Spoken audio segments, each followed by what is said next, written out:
All right, so we're at Jesus. We're with the Messiah, and he's at the party, and people are hating the religious leaders. And Messiah says, "I come for the sick. The sick need the doctor, not y'all." Okay, when we really know it is the Pharisees who really are the sick ones, the religious leaders. All right, so now we're gonna get to some parables. Now, and John's disciples came and asked him, how is it that we the Pharisees fast, but your disciples do not fast? And this is what John's disciples are asking. Remember, John's disciples went with Messiah. Remember that? So, Yeshua answered, how can the guests of the bridegroom mourn while he's with them? The time will come when the bridegroom will be taken away from them. Then they will fast. No one sews a patch on an unshrunk cloth or on an old garment, for the patch will pull away from the garment, making it tear worse. Neither do you pour new wine in the old wine skins. If you do, the skins will burst. The wine will run out, and the wine will be ruined. No one will pour new wine into a new wineskin, and both are preserved. All right.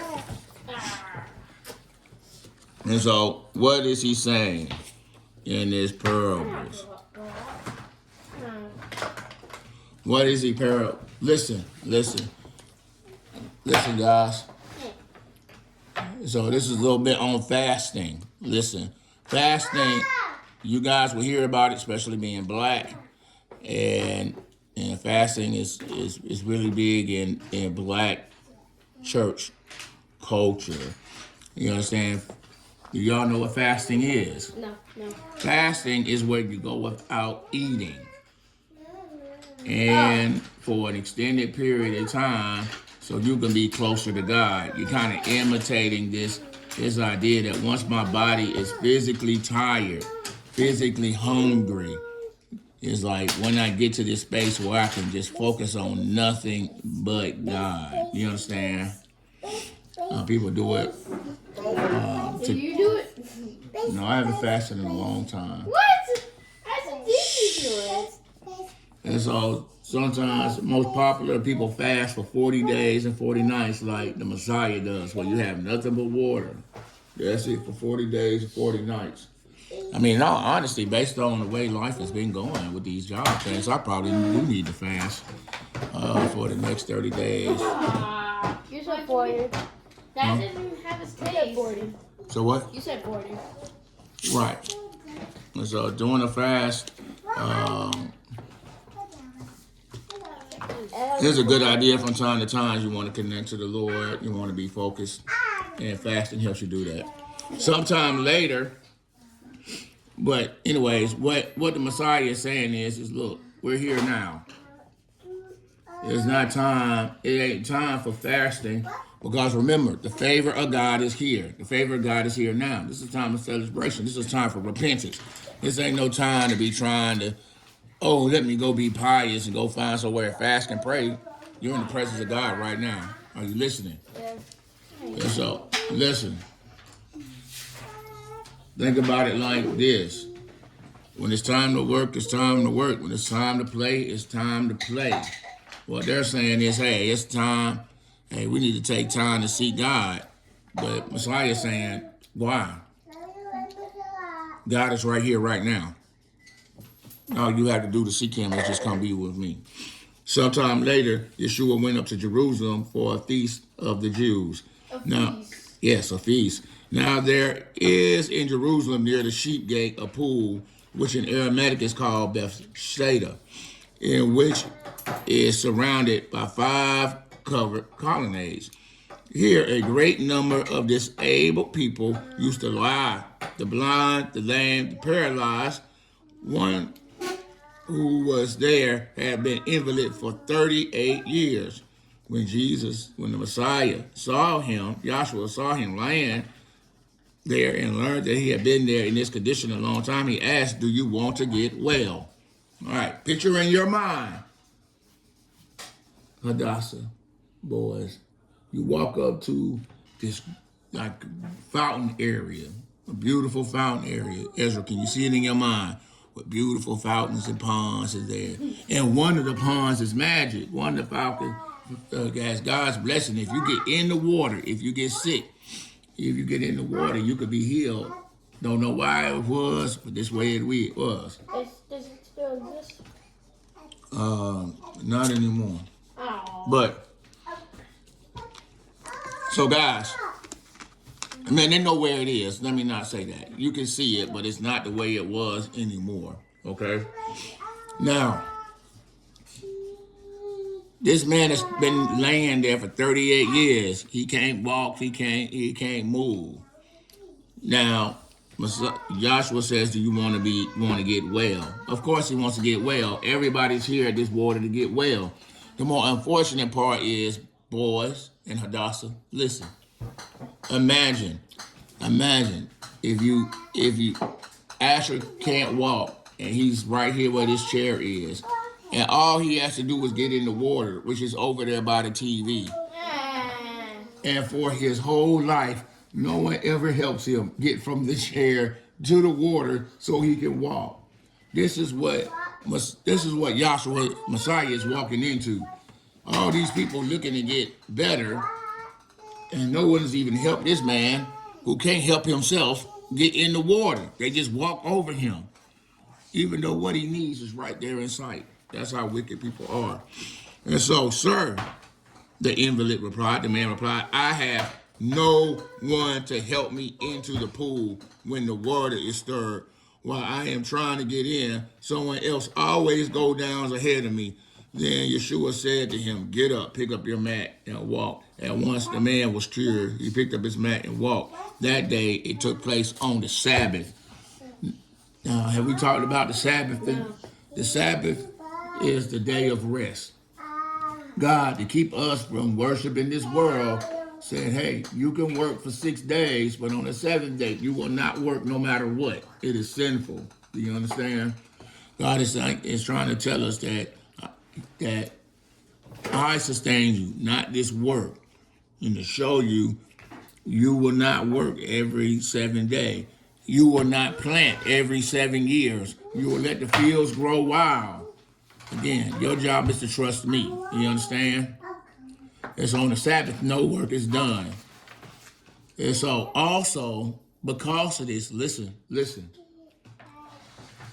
Asher, Demetrius, I need your eyes.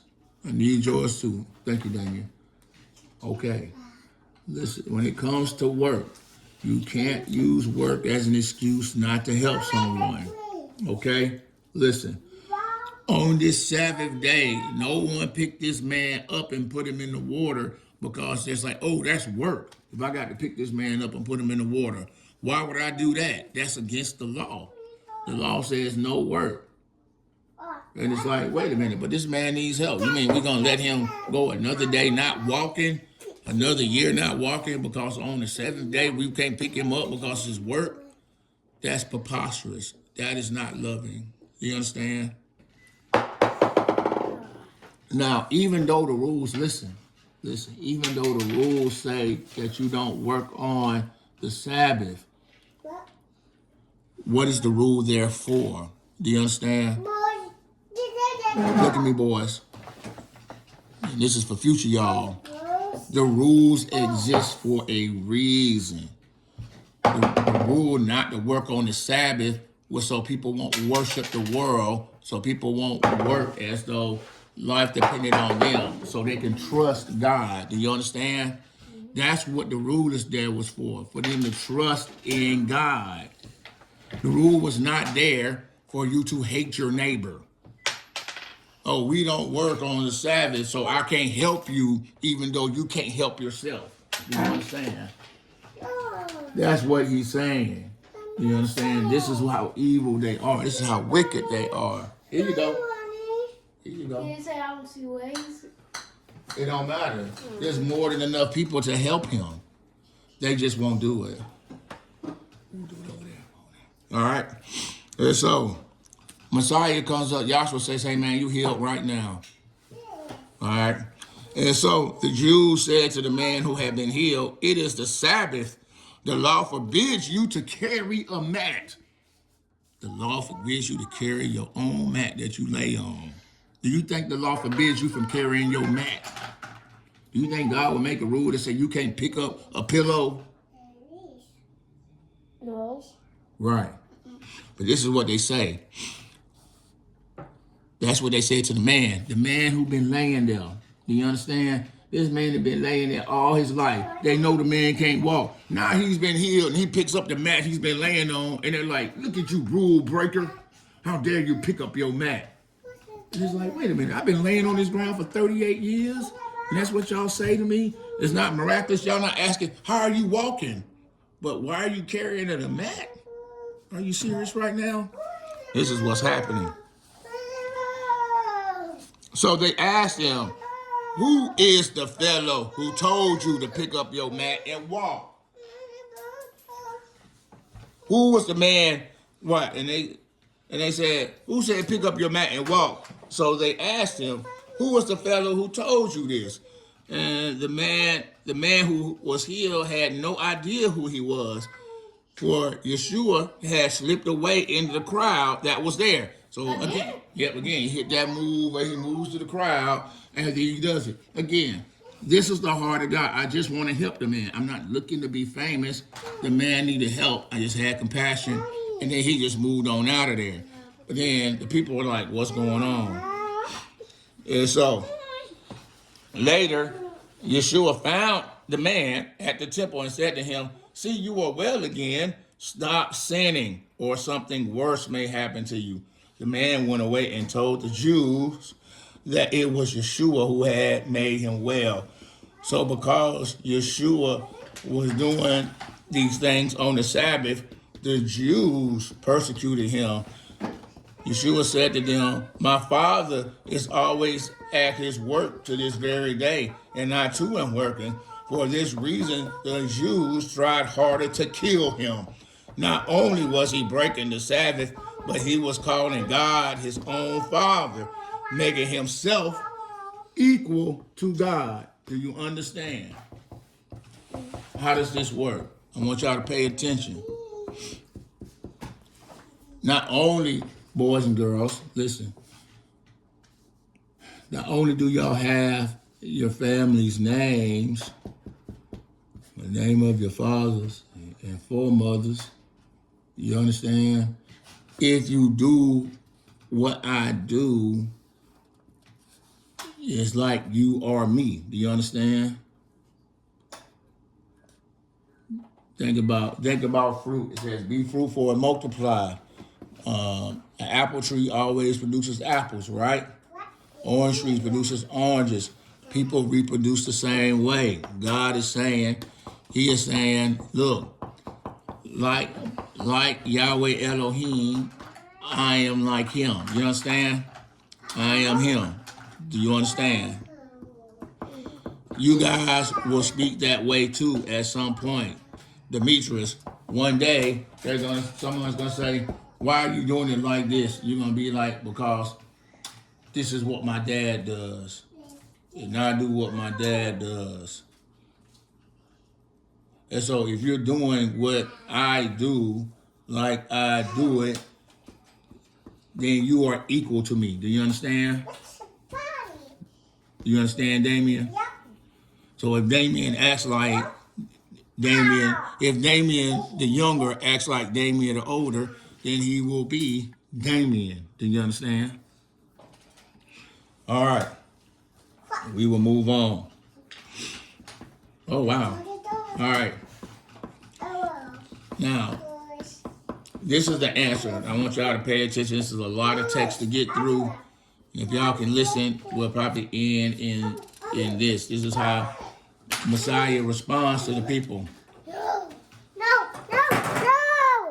Yeshua says, No. I'm going to give them this answer. No. Why are you saying no, Zipporah? I Hey, man, hey, your turn with the thing is over. All right, here. And so he gave them this answer. I tell you the truth. The Son can do nothing by himself. He can only do what he sees his Father doing. Because whatever his Father does, the Son does also. For the Father loves the Son and shows him all he does. Yes, to your amazement, he will show him even greater things than these. Just for as the Father raises the dead and gives them life, even so the Son gives life to whom he pleases to give it. Moreover, boys, the Father judges no one, but has entrusted all judgment to the Son, that all may honor the Son just as they honor the Father. He who does not honor the Son does not honor the Father who sent him. I tell you the truth. Whoever hears my words and believes them, him who sent me has eternal life and will be not be condemned. He has crossed over from death to life. I tell you the truth. A time is coming and has now come when the dead will hear the voice of the Son of God, and those who hear will live. For as the Father has life in himself, so he has granted the Son to have life in himself, and he has given him authority, again that word, to judge, because he is Son of Man. So, y'all can share that box. Come on. So, what is Yeshua's telling you? Y'all need to listen. These are the secrets of the world. Listen, boys, Hadassah, he's telling you the secret of life. He says, all I do is what Yahweh Elohim shows me. I only do what he does. If you receive me, it's like you receive Yahweh Elohim. Yahweh Elohim gives life, so I try to give life. How? I heal people that are sick. If they're dead, I raise them, I free them from their stinking thinking. Do you understand? Okay. So, this is what he says. Yeshua continues, do not be amazed at this, for a time is coming when all who are in their graves will hear the voice and come out. Those who have done good will rise to live, and those who have done evil will rise to be condemned. By myself, I can do nothing. I judge only as I hear, and my judgment is just, for I seek not to please myself, but him who sent me. I testify to you about myself.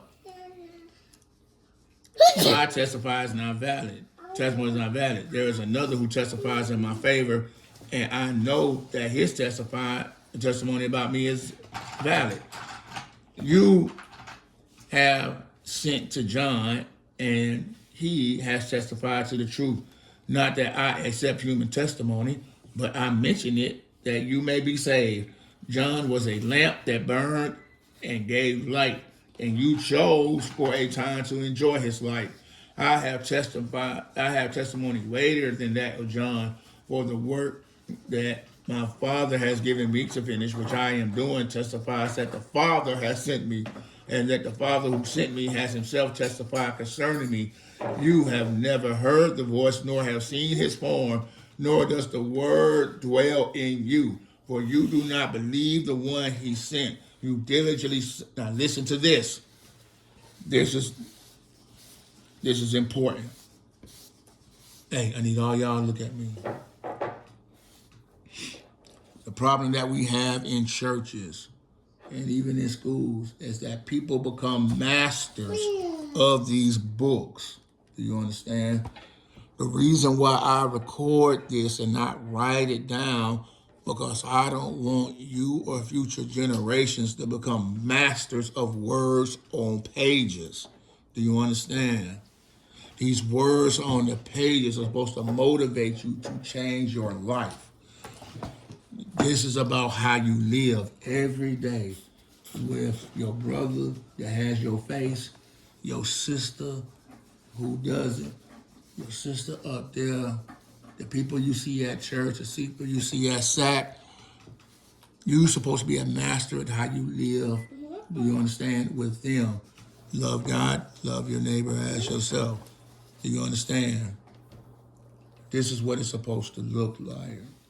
So this is the warning that he's getting ready to give to the people. The problem is they were so studying these books and these words that they were making up rules that made no sense. Like, hey, it's the Sabbath. Don't help this man get in the water because that's work, and you're breaking God's law by working. Even though they're really breaking God's ultimate law by not loving their neighbor, which is the whole point. Do you understand? The whole point is to help the person next to you. The whole point in not working on the Sabbath is so you don't worship other gods or other things. Do you understand? God says worshiping him is loving your neighbor. Take that from her, please. Listen, look at me. Loving your neighbor is worship for God. Loving him is worship for God. Not ignoring the suffering of your neighbor, who is your cousin, who's your own family. You understand? To follow some rule. That's what Jesus is saying, Messiah is saying. Anyway, watch what he says. These, you diligently study the scriptures because you think that by them you possess eternal life. These are the scriptures that testify about me, yet you refuse to come to me and have life. Remember, he read Isaiah. I do not accept praise from him, but I know you. I know you do not have the love of God in your hearts. Right. How do we know? Y'all just stepped on that man who's laying there in front of the pool for 38 years. Y'all just came up in this party and want to talk bad about the people here in the party who are your neighbors. Anyways, listen. I have come in my Father's name, and you do not accept me. But if someone comes in his own name, you will accept him. How can you believe if you accept the praise from another, yet make no effort to attain the praise that comes from God, from the only God? But do not think I will accuse you before my Father. Your accuser is Moses, on whom your hopes are set. Remember, they're looking for Moses, and they're talking about the law of Moses. And they're doing all these things according to the law of Moses. But guess what? Y'all remember how Moses was? We read some Moses. Moses was the man. He did not play. He took care of his people. You understand? He knew their hearts. He begged God for them. You understand? And so they say, hey, we believe in Moses, but when Moses himself was going to be like, hey, y'all did everything I told y'all not to do. Do you understand? Messiah is saying, I don't even have to say nothing to y'all. Y'all believe in Moses so much, when y'all meet Moses, Moses is going to tell you to your face that you are trash for the way that y'all did what y'all supposed to be. And Moses knows, right? Moses seen the people at their worst, you know what I'm saying? How they acted with God, Yahweh Elohim standing right in front of them, you know what I'm saying? So Moses knows what he's talking about. And Messiah is saying, when y'all see Moses is going to let you know you done messed up. Now, you would believe me for what's wrote about me, but since you do not believe what he wrote, how are you going to believe what I say? And so that's what he's saying. He's like, y'all didn't believe anything Moses said. But now, y'all ain't going to believe anything I got to say. Do you understand? And so, now, the next, we're going to continue on after this day to figure out what happens as the story continues, okay? Any questions or concerns? Nope. All right. I thought this would be shorter. It is short. What? This is way longer than yesterday. Hey, we're not doing Proverbs right now, so it is short. We'll do Proverbs later on today. We'll do Proverbs, I think we're in chapter 3. And so we'll do that at some point later today.